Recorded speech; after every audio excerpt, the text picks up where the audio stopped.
Telangana university మంచి భవిష్యత్తు కోసం తెలుగు విద్యార్థులు ఇష్టపడే యూనివర్సిటీ.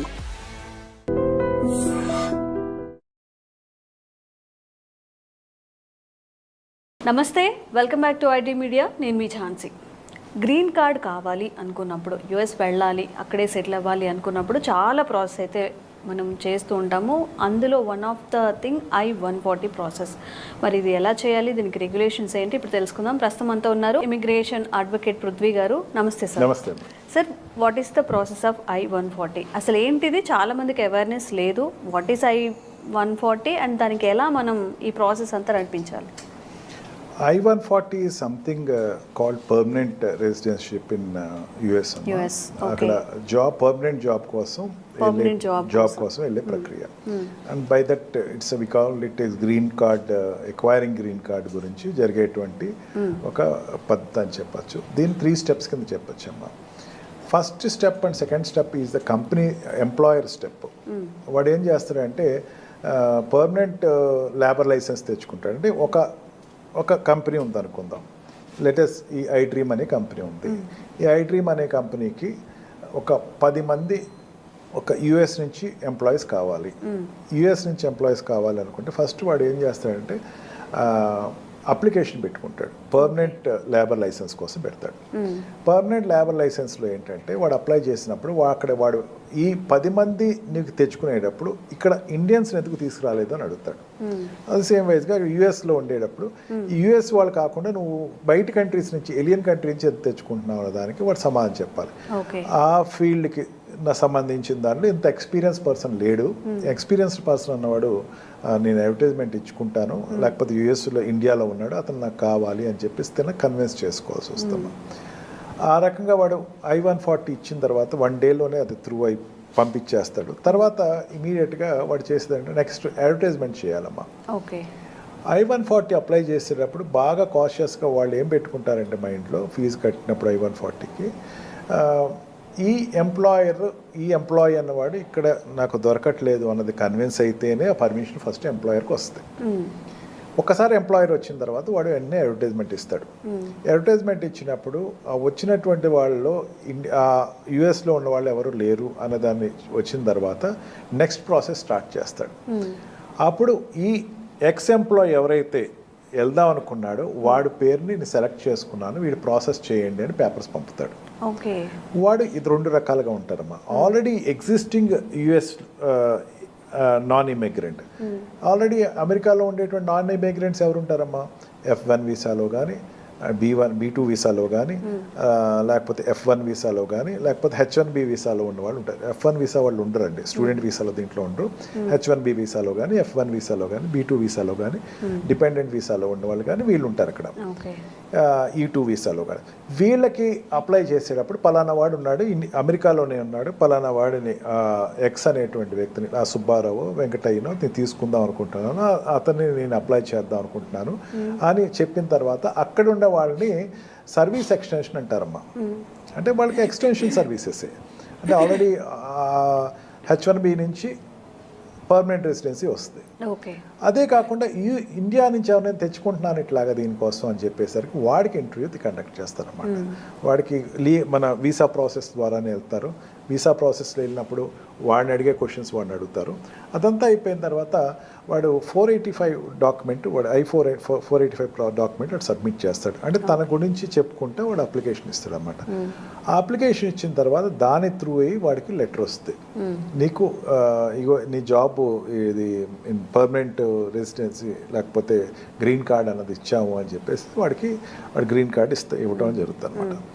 ఆ గ్రీన్ కార్డ్ వచ్చిన తర్వాత ఒక 5 years నుంచి 10 years మధ్యలో వాడు పర్మనెంట్ సిటిజన్షిప్కి అప్లై చేసుకుంటాడు. అంటే from H1B visa or L1 visa or what we call E3 or E2 or ఈ వీసాస్ నుంచి మధ్యలో సిటిజన్షిప్కి అప్లై అయ్యేటప్పుడు మధ్యలో ఒక ట్రాన్స్ పీరియడే గ్రీన్ కార్డ్ అమ్మ. ఆ గ్రీన్ కార్డ్కి అప్లై చేసుకుని ఆ గ్రీన్ కార్డ్లో వాడు he will first get the permanent residentship. ఎందుకంటే పర్మనెంట్ ఎంప్లాయ్మెంట్ వచ్చింది కదా, పర్మనెంట్ లేబర్ లైసెన్స్ తెచ్చుకున్నాడు కదా, పర్మనెంట్ లేబర్ లైసెన్స్ ఎంప్లాయర్ ద్వారా తెచ్చుకున్నాడు కదా. ఎంప్లాయర్ తీసుకొచ్చిన పర్మనెంట్ లేబర్లో వాళ్ళు ఈ వ్యక్తిని నేను ఇక్కడ పర్మనెంట్గా జాబ్ పెట్టదలుచుకున్నాను అని పర్మిషన్ తెచ్చుకున్నాడు. అంటే ఇట్ ఈస్ నథింగ్ బట్ వాడు రిటైర్మెంట్ అయ్యే వరకు అక్కడ వర్క్ చేసుకోవచ్చు. ఆ అప్లికేషన్ ద్వారా ఈ వ్యక్తి, ఈ సుబ్బయ్య అనేవాడు, వెంకయ్య అనేవాడు అక్కడ he will be able to continue his period for remaining period. Okay.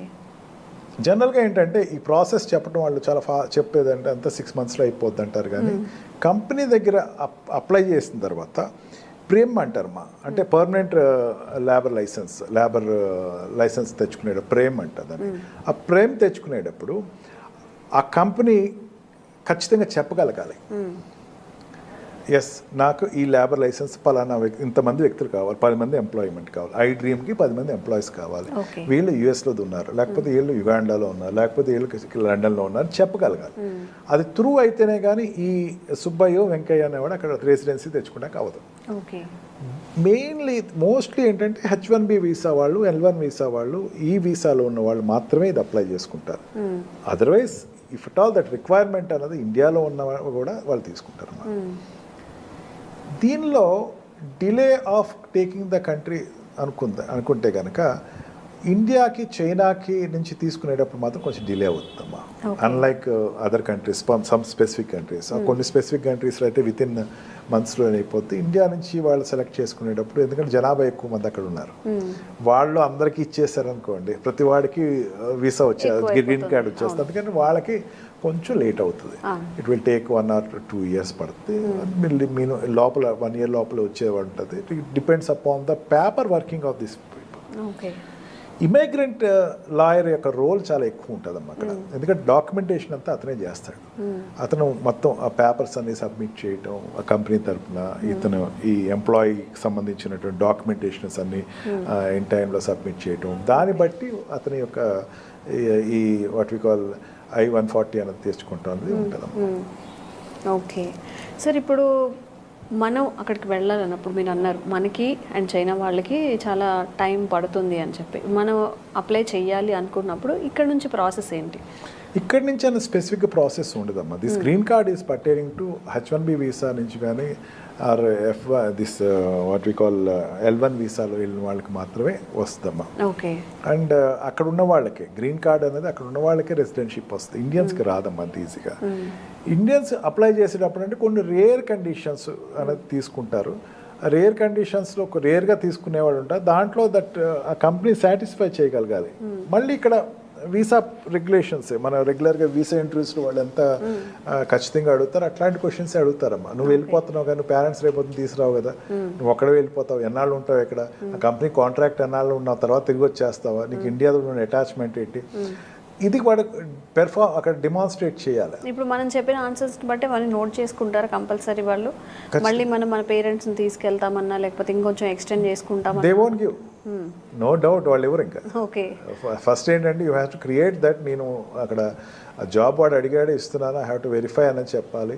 And company అనేది జనరల్గా ఇక్కడ మారుతున్నట్టు కంపెనీస్ మారనని చెప్పాలి. He has to satisfy that board, immigration బోర్డ్ని వాడు సాటిస్ఫై చేయాలి ఫస్ట్, వీసా బోర్డ్ని సాటిస్ఫై చేయాలి, ఆ తర్వాతే వాళ్ళకి వస్తుంది. Generally this H1B, this I-140 will be only for the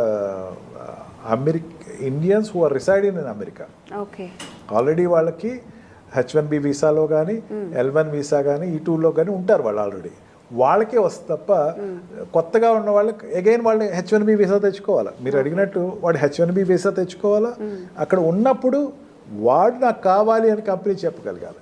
అంటే కంపెనీకి ఎంత కాన్ఫిడెంట్ ఉండాలో చూడండి. నీ యొక్క ఎగ్జిస్టెన్స్ అనేది very much important. You have ask right question. నువ్వు రావాలి అనుకుంటే you must be very much dedicated to the company. నువ్వు చాలా డెడికేటెడ్గా నీ రోల్ అనేది 100% చేస్తే వీడు నాకు కావాలి, వీడి గ్రీన్ కార్డ్ నేను అప్లై చేయాలి అనుకున్న వాళ్ళకి the company will definitely opt for it. Okay, thank you sir. Thank you.